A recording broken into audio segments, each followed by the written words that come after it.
this presented. Welcome to Intro to Theater. This is lesson 12.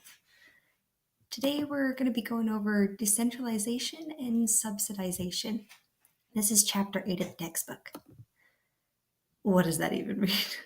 So the idea of decentralization is the idea that at first there's going to be a big central company, a big central something like, say, Broadway. It's one big stage. Everybody comes to go to Broadway. They act there. You write plays for it. It's kind of the center of theater. Then decentralization is when you make it so that that's not the center anymore. Because everybody goes to Broadway, the opposite of so the idea of here is that decentralization is that we're going to make more than one big theater. Instead of having one great big one, we're going to spread it out so we've got a whole bunch of little theaters. That way there's more ways to, we're going to make lots of little theaters instead of one great big theater.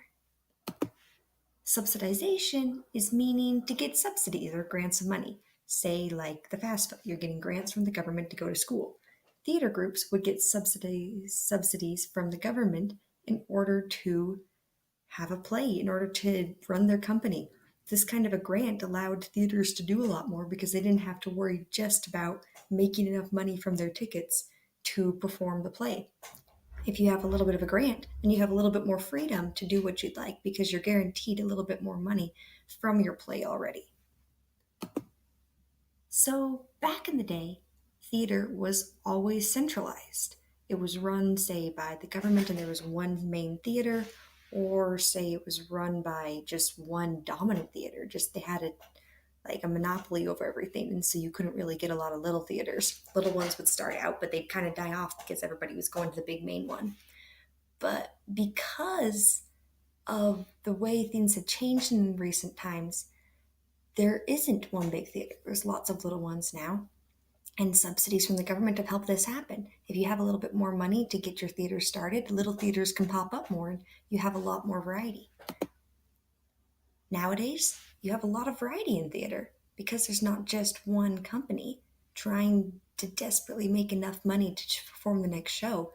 You can put a lot more risks into theater. You can try new things knowing that even if it's not perfectly successful, you'll still be financially okay.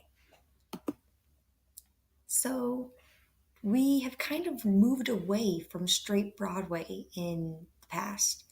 Originally, just one big theater, and again, now we're moving down to smaller, more regional theaters. Back when it was just Broadway, a playwright, if you wanted to get a play published, he had to go to Broadway. There was no other way to get it published. If you wanted to become famous for writing the play, if you wanted your play to become produced, you had to go to Broadway. It was the only company available. Nowadays, there are so many different companies, a playwright has a choice. They don't have to go to just one. They can pick whatever they like, and maybe it's like when you're publishing a book. You don't have to go to just the one place. Sometimes your book doesn't get published by the one place, so you can go to others and keep going until you find one that does like it, and then it works out. Because of all these changes, you end up with a lot more variety. Like I said before, where you don't have to stress about making enough money just to run your play. Once you have enough leeway to try out something new, you end up with a lot more new stuff. There's a whole bunch of new play companies that have been now kind of produced. There's off-Broadway companies that did a lot of plays that weren't successful on Broadway but ended up being successful later. Off-Broadway companies that had less restrictions than the off-Broadway companies and allowed even more types of plays to be produced. There were the plays put in parks, plays put in weird places. All of a sudden, you didn't have to do it at a stage. You could do it all over the place and still have a good performance. There was a thing called the living theater, where people would go to a production and instead of just sitting and watching a play, they'd be interacting with all the actors. In the living theater itself, a lot of their performances involved you actually being abused by all the actors, and this was kind of a new type of thing. This was kind of just a step in showing that theater can have a lot of variety now because it doesn't have to be just one type of thing. Another type of theater that was kind of the opposite was the bread and puppet theater.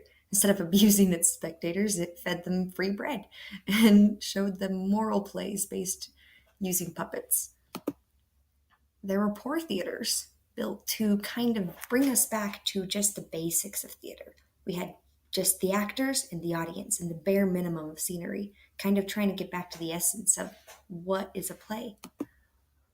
There was multimedia theaters. These involved using not just the actors and the scenery, but they added screens in to show details, and maybe they'd close up on a character's face, or maybe they'd display a memory of the character in the background, almost more like a movie, but in a different way. They could do a lot of cool effects with this.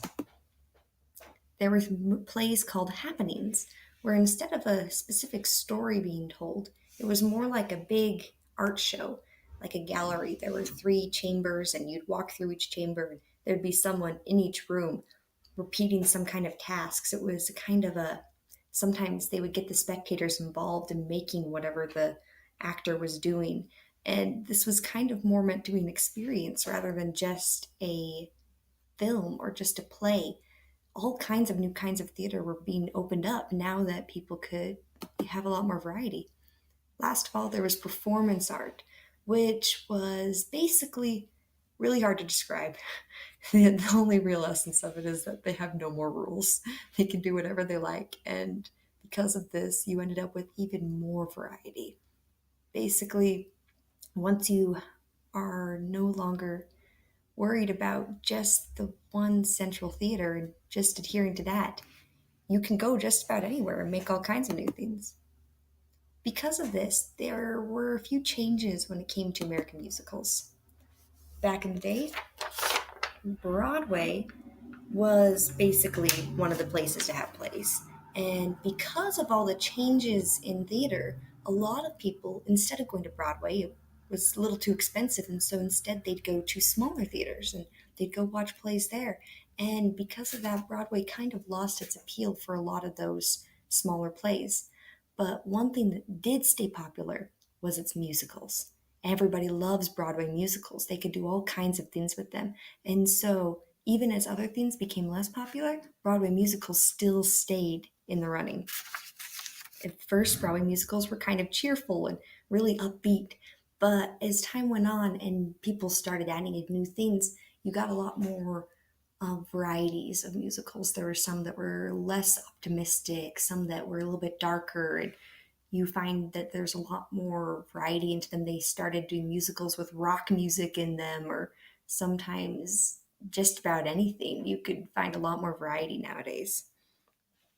A lot of musicals were first tested off Broadway before they were brought onto Broadway. Broadway had to make sure that they were going to make enough money off of these, and so theirs stayed more like before decentralization, focusing on the business aspect of it. Now we'll move on to acting. I've got a video here for you guys. We've interviewed a few experts in acting. They're just the best on it. We've got a training coach, we've got a theater critic, we have an actor herself, and we also have Baba Yaga. We'll show you the video in 2 moments. Thank you so much.